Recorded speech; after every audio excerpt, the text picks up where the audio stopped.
On a sunny day lying back on a cushioned bed of perennial ryegrass.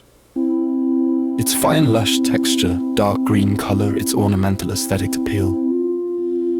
There is also that rich smell of freshly mown lawns, a perfume of terpenes, the grassy scent, that buzz of neighborhood massports trimming their mad 2-acre plots, dutifully keeping up appearances. Then there is me. Wild wind swept, overgrowth up to my knees. Why don't you mow your lawn? A concerned neighbor said to me, "It's unkempt, disgraceful, have some pride."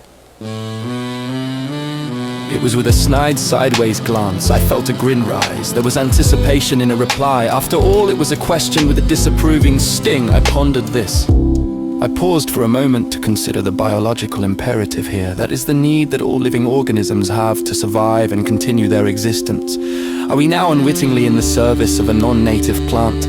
Must we now support a monoculture that, while aesthetically pleasing to us, doesn't contribute significantly to biodiversity or ecological health, slavishly nurturing and serving the evolutionary drive of this plant to proliferate and spread? Consider that we expend energy and time to carefully manicure, cut to a uniform length and repeat the process constantly for the rest of our lawn-worshipping lives.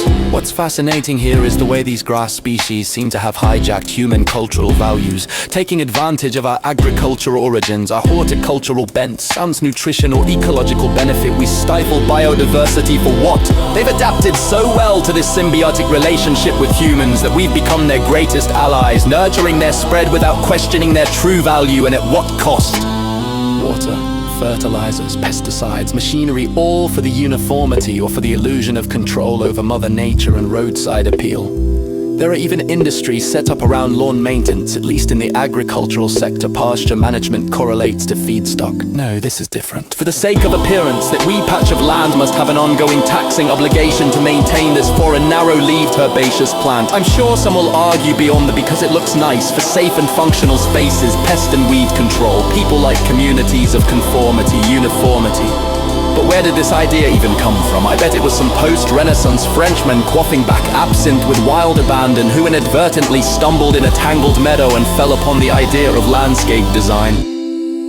Anyway, that's what I thought in my head. Because I didn't really have an alternative retort that didn't center around apathy, laziness, and an unwillingness to participate in mindless conforming lawniformity. I simply said, "My son has borrowed my mower."